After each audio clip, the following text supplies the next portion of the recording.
There are moments in life that split everything into a before and an after. Not dramatically, not with background music or slow motion. It happens quietly, almost mundanely. You're in a place you've been 1,000 times, doing things you always do, and suddenly someone says something that can't be unsaid. And the world that existed 5 seconds before simply stops existing. I didn't expect it from someone who'd spent his whole life convinced what he felt for me was wrong. That night was a few months ago. Saturday. Camilla's birthday. I was completely unprepared. Not because I didn't know something was wrong. I knew. But because I'd talked myself into thinking it was already over, the way you do when you're not ready to face it. That the story between Raphael and me had already ended.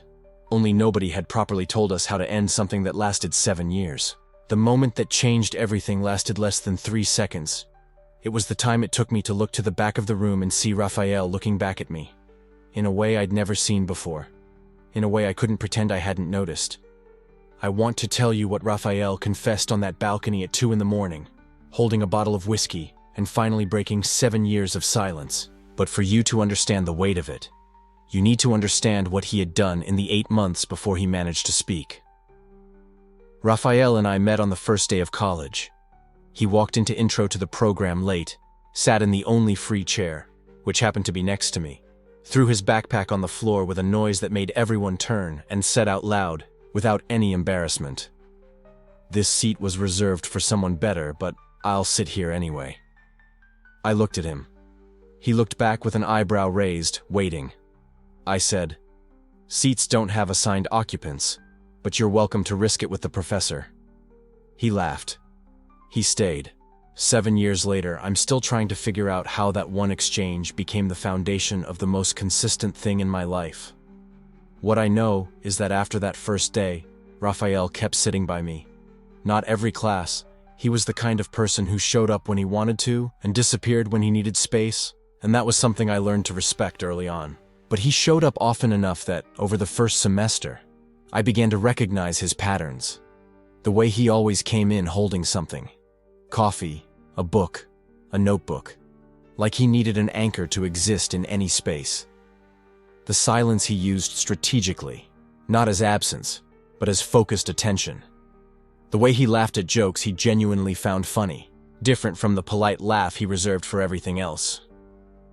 I was one of the few who picked up on the difference. Raphael is 25.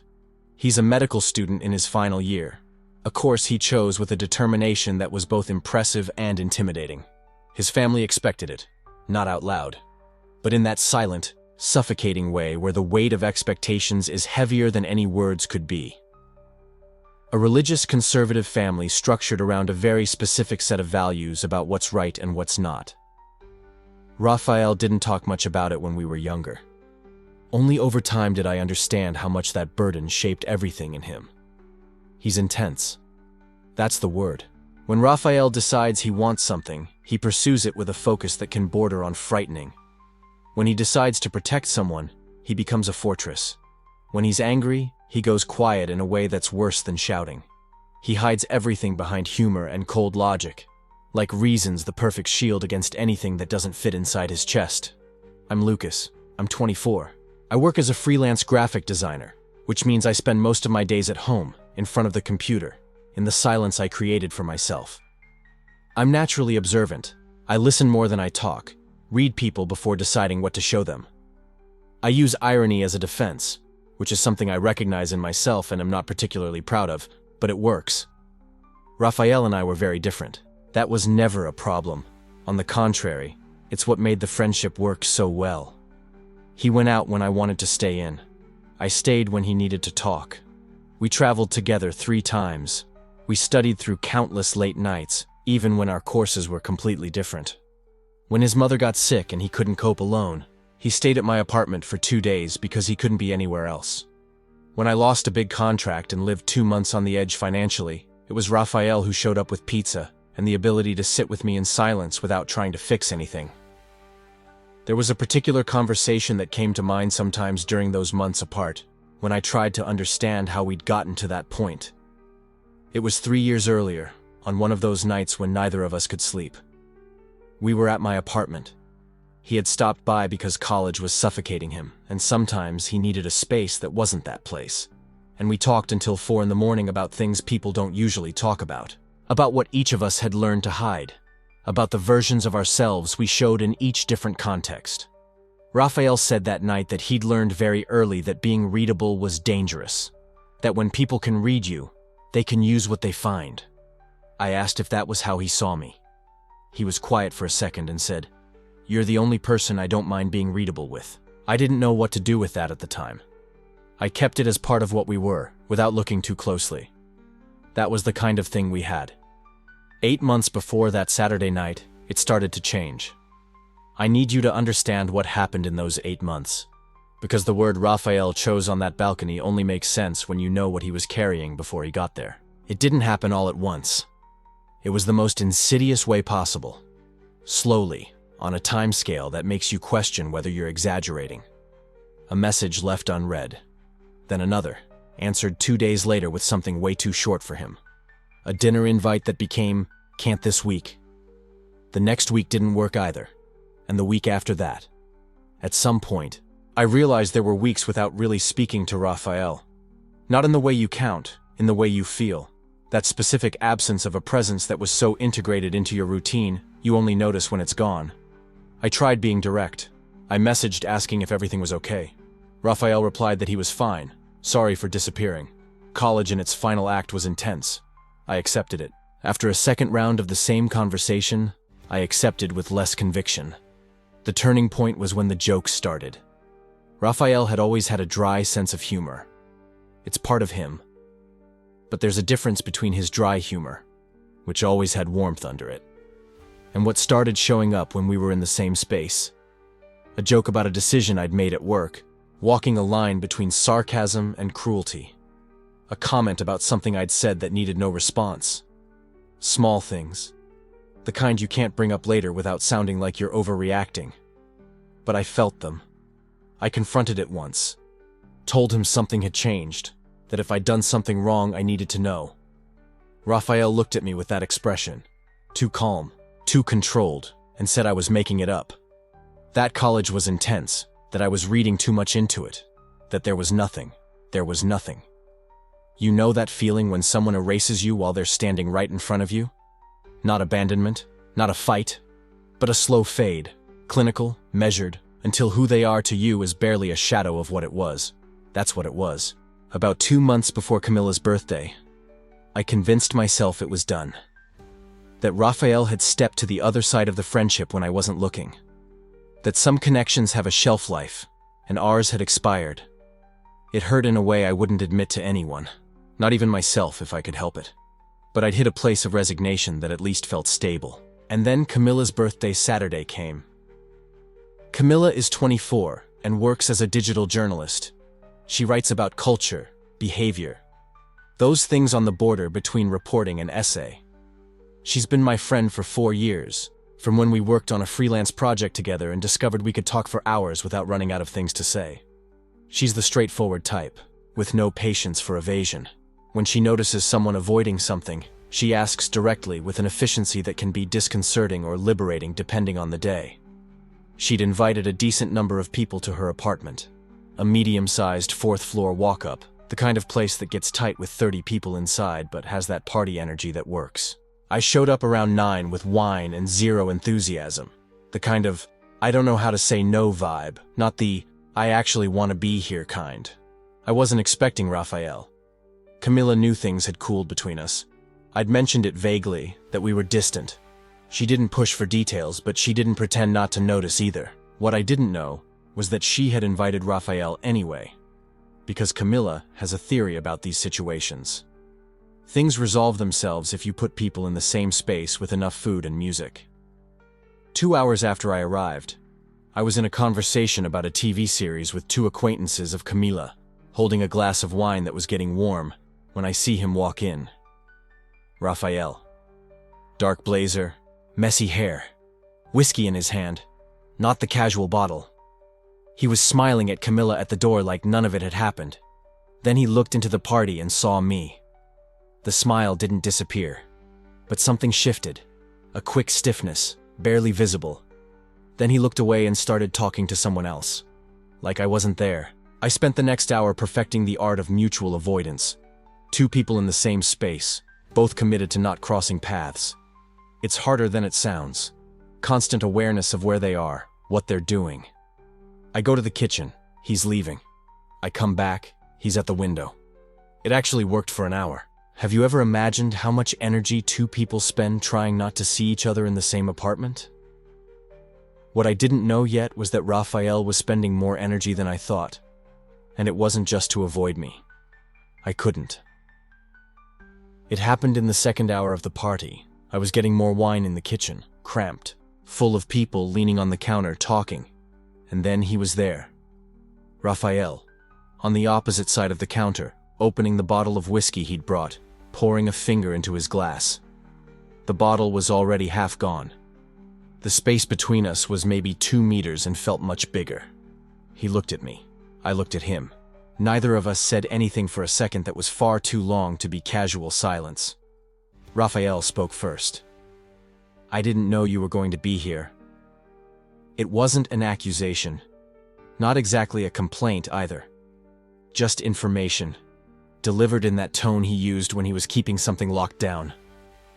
Camilla's birthday, I said. This is where she lives. Yeah. He looked at the glass. She didn't mention it. She probably didn't think she needed to. Pause. Classic Camilla theory. Throw people in a cramped space with loud music and they'll sort themselves out. Raphael didn't answer that. He took a sip. There was something in the way he held the glass, his fingers a little tighter than necessary. I asked, "Are you okay?" I asked directly because dancing around it had failed so spectacularly that there was no point in trying anymore. He laughed, a short, dry sound that didn't reach his eyes. "I'm great," he said. "Why do you ask?" "Because you're drinking whiskey from your own bottle at a party with other free drinks. I prefer this." "Fine. Fine," he repeated, and there was something in that repetition that wasn't agreement. It was closure. Someone came into the kitchen, people shifted around, and when the air settled, Raphael had turned away and was talking to someone else. Whatever was about to happen was over before it started.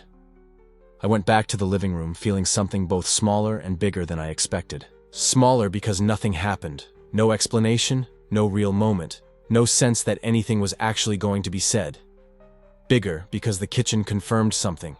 Raphael was carrying weight, and somewhere in that weight was my name. The night went on, music louder, apartment warmer, everyone drinking at their own pace. I got quieter as the party got louder. That's just how I work in crowds. I watch. People sometimes call it arrogance, but it's really just how I operate. And what I watched was Raphael. Not obsessively. The way you do when someone's presence in the room is impossible to ignore. What I watched made me uneasy in a way I couldn't name.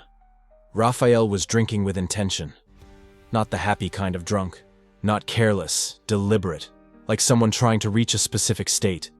Like he had a destination in mind. He moved through the party in a way only I recognized as off. To everyone else, Raphael was normal, talking, laughing, bottle in hand. But I knew the Raphael he was performing and the real Raphael underneath.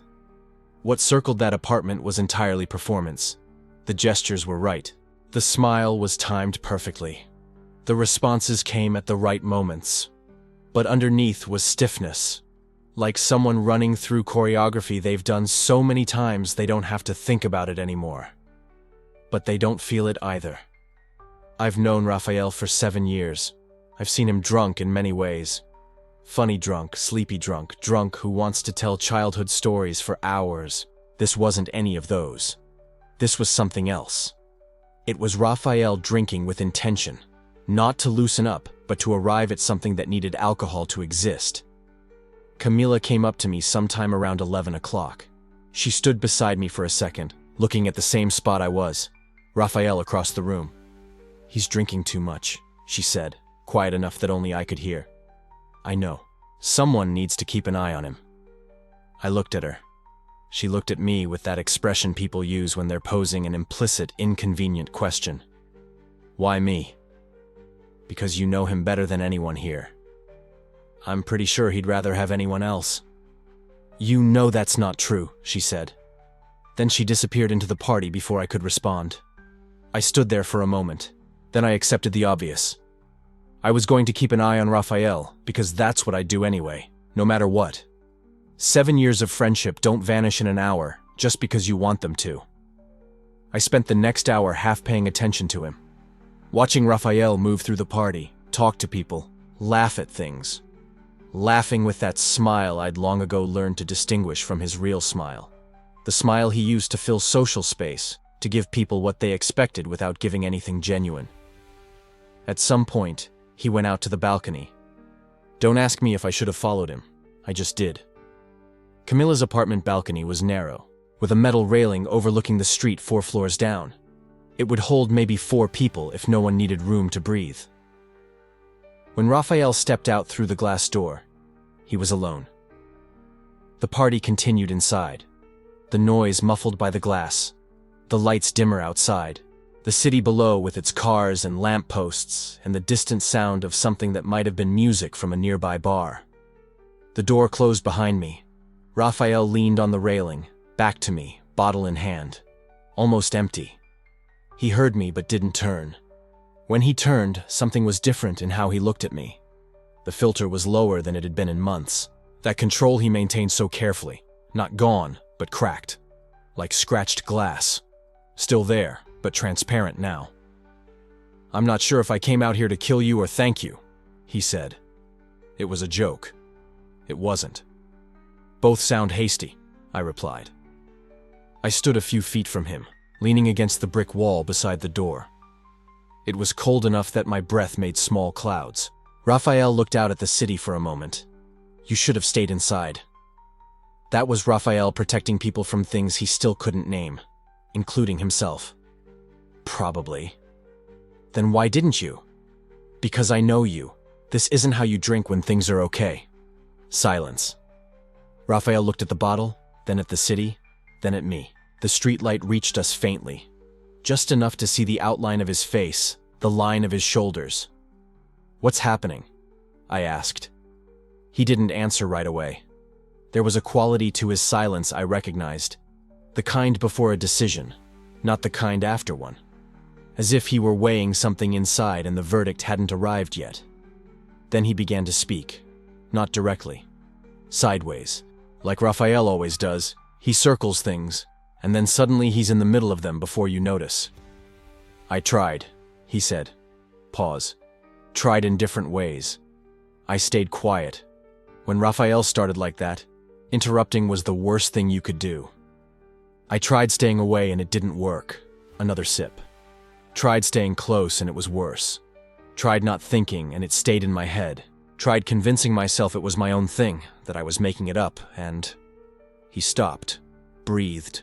It wasn't. Raphael, I said, carefully. What are you talking about? He turned to me. Something in his eyes I couldn't name. Anger, fear, maybe both, maybe neither, maybe something without words. About you, he said. I'm talking about you. I didn't answer. You ruined everything. His voice balanced between calm and something desperate. Before you, I knew who I was, what I wanted, how things worked. And now you don't know? Now I don't. He looked at the city. Nothing makes sense the same way anymore. Since you came into my life, since you stayed, nothing works the way it used to. I wanted to ask more, but he wasn't done. When he turned to me again, there was a resolution on his face that seemed to have come from somewhere deep, under the alcohol and under the filter, and under all the months of carefully kept distance. I hate you. Direct. No hesitation. Eyes on me. I hate you. And I can't stop thinking about you. The noise of the party went on, muffled behind the glass. The city continued existing 4 floors below. A car passed on the street, the sound of its engine rising slowly and then fading away. I felt the cold metal of the railing close to my hand. My chest tightened in a way that wasn't pain. It was pressure. Something huge trying to fit into a space I deliberately made small. I kept looking at Raphael, and Raphael kept looking back at me. I expected to feel anger. 8 months of distance. Jokes that cut, messages ignored, a friendship falling apart, and now this. I thought I'd feel the injustice of being hated for nothing. But that's not what came. What came was a strange calm. And looking back, I understand it now. Because somewhere deep, in a part of me I'd kept carefully locked, it wasn't a surprise. Not the exact words. Not the balcony scene, but the direction of it, something building for a long time. I knew. I just didn't let myself know. "You'll have to explain this to me better," I said. Raphael looked away. "Don't. I'm drunk. I don't care." "Lucas, 7 years. Not loud, but solid, final. 7 years of friendship, 8 months of you gone without explanation, treating me like I did something wrong. And now you're here telling me you hate me and can't stop thinking about me, and you think I'll just let it go?" Raphael didn't say anything, but he didn't leave either. He stayed standing where he was, with his back to the railing, looking at some point between me and the city. "What did you mean?" I asked. Lower this time. Long silence. Then, in fragments, like pulling something apart that was built to hold. "I change when you're near. Not in a good way. In a way I can't control, and I need to control everything. That's how I am. I know how you work. You don't know half." He drank. What was left in the bottle was getting low. "I stayed away because when I'm close I can't think straight anymore." His words came in bursts, fast, then slow. Something difficult but necessary. "And when I'm away it gets worse. I thought it would pass, that it would ease eventually. It didn't." "What?" I asked. "What didn't ease?" He looked at me. It was the third time that night he looked at me directly, and each time there was less defense in his eyes. "You know what?" he said. "I need you to say it." Another pause, this time longer. The wind moved between us, cold, carrying the distant sound of the city. "The feeling of losing it when you enter a room," he said slowly, each word deliberate. "Of watching you when I don't want to. Of noticing everything, what you wear, where you look, who you talk to. Of wanting." He stopped, breathed. "Of wanting to be close and at the same time wanting you gone because at least then it would..." The word wouldn't come. "Stop." He went silent, staring at the bottle. I realized I was holding my breath. I let it out slowly. "So you left yourself," I said. I tried. A humorless laugh. It didn't work very well. "No," I agreed. "It didn't." There was a different quality in the air between us now. Like when the pressure changes before rain. Something had been said that couldn't be unsaid. The conversation was in a different category than what it had been before. Raphael turned his face back to the city. From the angle I was at, I could see his profile, the line of his jaw, the shoulders that had relaxed minutely during this conversation, compared to the state of tension he'd held all night. It was a small thing, but I noticed. "When was the last time you managed to look at me without feeling that?" I asked. He was quiet for a long moment. Then, "I don't remember. There's a point where you stop being able to separate how it was before from how it is now. It all blurs together. And the 8 months apart didn't help separate it. No." A pause. "They only made it clearer that it wouldn't separate, that it wasn't a matter of time or distance." He looked back at me. "I came to this party because Camilla asked 3 times and I was tired of making up excuses. I didn't plan anything. But when I arrived and saw you here, I knew this would be the night, that something would happen. I didn't know it would be like this." A vague gesture to the space between us. "But I knew something would end." "Why hate?" I asked. "Why that word specifically?" He was quiet for a moment. Then, "Because it was the only way I could think of you without the rest attached. Hate is clean. Hate has borders. What I felt didn't." When Raphael finally said it all, it was different from what I'd imagined. And I'd imagined this conversation plenty of times, over months, years, in ways I never let myself fully examine. It wasn't a declaration. It was a confession. Different thing. A declaration is when you know what you feel and decide to say it. A confession is when you admit something you've been carrying because the weight is too much. A confession doesn't come from courage. Sometimes it just comes from exhaustion, from the point where silence costs more than speaking. Raphael had reached that point. I could see it in how he started. Not the words yet, but before them. Deep breath, like before diving into cold water. He set the almost empty bottle down. He freed his hands like he needed them for what came next. I grew up being taught there was a right way to be.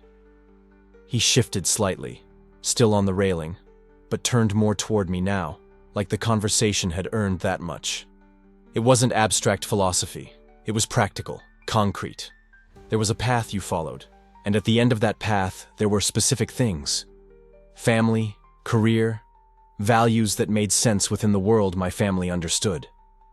I listened without interrupting. There was no room in that path for what I feel around you. His voice was lower. Not ashamed, just someone hearing his own words for the first time and still adjusting to the sound. So I tried to make it disappear, told myself I was exaggerating, that this was just intense friendship, that everyone had this. I dated people trying to... He stopped. Replace it with something acceptable. Did it work? No. No, I echoed. Nothing worked. He looked at me with exhaustion I hadn't seen before, and I realized why. Because for 8 months he'd made sure I didn't see him close enough to notice. I spent months telling myself the problem was you. That if you left, if I could just create distance, I'd become who I was supposed to be. That it was unlearning. And you tried that for 8 months. For 8 months. A pause. It didn't work. Distance made it worse. Every message I ignored, every plan I canceled, it got worse, not better, louder. Absence was noisier than presence. He stopped. Looked at his hands for a moment, the hands that had spent the whole night holding the bottle, and now had nothing to hold. There's one hard part, he said slower. The scariest part wasn't what I felt. It was knowing you noticed. You always know. You read people. I knew eventually I'd look at you and you'd understand, and then there'd be no going back. And so you decided to be the first to leave. I decided to try. A long pause. I didn't go anywhere. None of us went anywhere, I agreed. Silence for a moment. The party on the other side of the glass, muffled voices, music as vibration, a life happening in a space that had stopped existing for us. Hate was the only word I had for something I wasn't allowed to name properly. He went quiet. He was finished. The city still lay below. There were stars, few, the kind that survive the artificial light of a big city, but some. The wind moved something on a neighbor's clothesline. Somewhere farther off, a dog barked 3 times and stopped. I kept looking at Raphael. Raphael kept looking back at me. The weight of what had been said hung between us. Not light, not heavy in a crushing way, but present the way truths are when they finally occupy real space in the air. I took longer to answer than at any other moment. Raphael didn't push. It was one of the things I'd forgotten about him during those months. That when he's real, when his guard is down, he can just wait. Give space without making silence heavy. I told myself for so long that what I felt for Raphael was admiration. That it was what deep friendships create. Different from other people, more intense, more present. That it didn't need a different name. There were specific moments when I knew that was a lie. Moments I remember clearly. The kind of clarity that comes from things you deliberately don't examine. We think we're forgetting. We're just filing it away. Eventually the file gets too full to ignore. A trip 3 years ago. Hostel with bunk beds. Raphael woke from a nightmare in the middle of the night. Rare for him. I heard the sound, looked up. He was staring at the ceiling. I asked if he was okay. He said yes. We stayed awake without talking. At some point he asked in the dark if people chose who they were. I said yes and no. He said he wished the choosing part was bigger. Then quiet. I didn't ask what he meant. But I felt something in that silence that I chose not to name. Other moments, smaller ones, The way I'd get restless before seeing him without understanding why. How closely I'd listen to him talk about people he was meeting, dressed up as concern. How his absence was louder than anyone else's who'd left. There's a difference between losing someone and missing them. When you lose someone, it hurts, and you understand why. When you miss someone in a way you can't name, you talk yourself into believing the pain is something else. Wasted time, a friendship that died, anything that fits on your available maps. I did that for months, turned something nameless into a story of lost friendship. Disappointment with someone who'd rejected me without reason. Simpler. Safer. On that balcony, the whole narrative had been dismantled in less than an hour. I had a wall, too. Raphael's was denial. He tried to convince himself it didn't exist. Mine was different. Resignation. I'd decided there was nothing to confess, because Raphael would never open that door. That it was safer to keep what we had, a solid friendship with clear lines, than risk anything bigger. I knew, I said. Not the way you know when you admit it. The way you know when you're doing everything to not know. He listened. There were moments I couldn't ignore. I ignored them anyway because I told myself it was safer. That the friendship was too big to risk on something that might not be returned. I stopped. That you'd never give me that opening. Raphael looked at me. You were waiting for it. Not a question. I don't know if I was waiting. I decided I wasn't. That it was safer not to. And now? Simple, direct. The kind of question with no good answer. Now we're on a balcony at 2 a.m. You just told me you hate me. I just told you I knew. I don't know what this is, but I know it's different from before. Raphael looked down at the empty bottle on the ground, then at the city, then at me. And there was something on his face I couldn't quite name precisely. Relief, maybe? Mixed with something still scared, still not entirely sure where he was stepping. The 2 walls on the floor, he said quietly. The 2 walls on the floor, I agreed. We were silent for a moment. The noise from the party kept going on the other side of the glass, like another world. We didn't go back to the party, not a conscious choice. It just happened when 2 people knew at the same time that a moment was over. The glass door behind us like a border between before and after, and neither of us tried to go back. Hallway, 4 flights of stairs, street. The city was different at that hour, quieter, colder, streetlights making everything feel half real. We walked without deciding where. We walked for a while, not fast, not going anywhere. Streets empty, a car, a person, mostly just our footsteps and quiet buildings. We talked. Not much. Not carefully thought through. No fixing. We both knew that wasn't the point. Fixing comes later. Now was just being near each other without defense. He told me things from the past 8 months I didn't know. Hardest semester of med school. Family pressure. Months trying to unlearn something he'd learned to accept wouldn't work. Fragments, not linear. Like opening things that had been sealed too long. One thing he said stuck with me. The hardest part wasn't the distance. It was almost breaking. 3 or 4 times he picked up his phone to text me, text written, then deleted. Not willpower, fear. Because he knew if he came back, he couldn't stay away. And not staying away meant ending up where we did on that balcony. Did you know we'd end up here? Not exactly here. He looked ahead.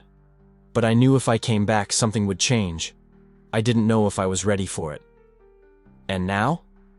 I don't know if I'm ready, but I can't pretend the alternative is possible anymore. That sat between us as we walked. I listened. I talked too, about what I felt those months, honestly. The resignation. Deciding it was over. The strangeness of being here now after deciding that. Then we reached a small park. Neighborhood park. Benches. Empty playground. Trees casting shade even at night. Streetlight making everything move slower. A crushed soda can on the bench. Damp soil smell. Someone watered something earlier.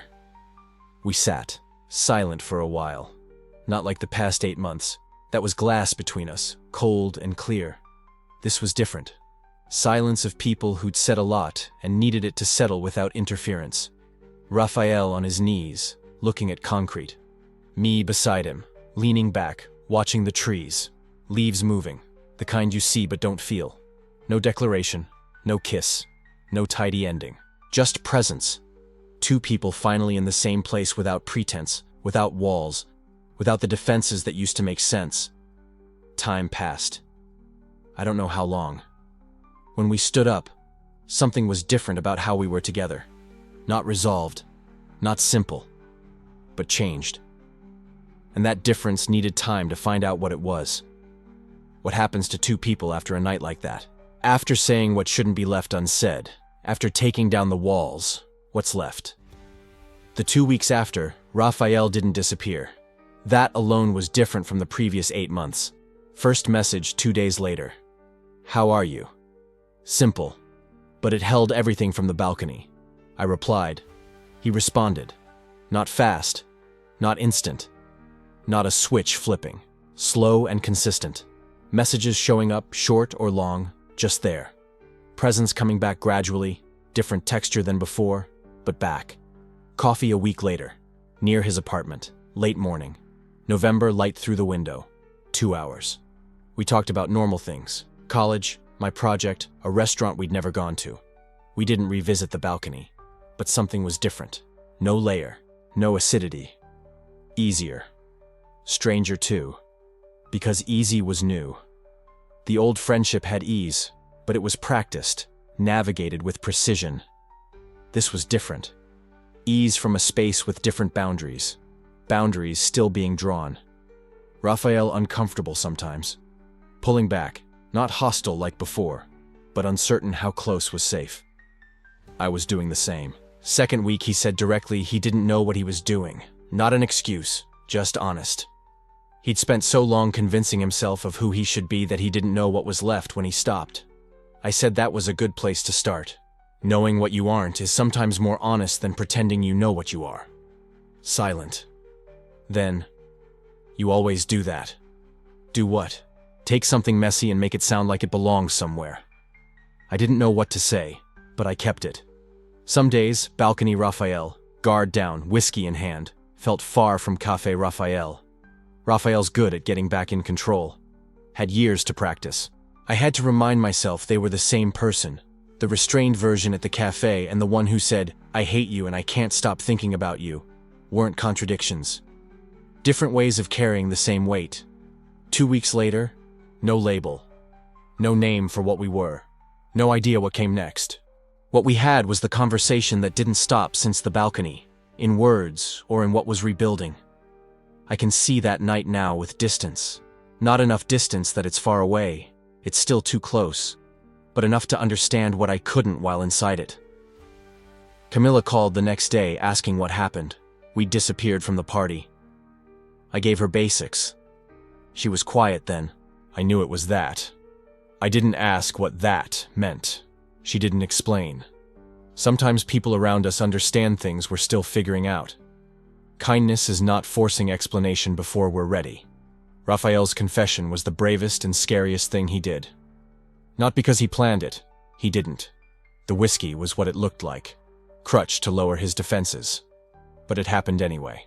Because even with all his denial machinery, there's a limit to how long it holds. What strikes me is how much work denial takes. It's not passive.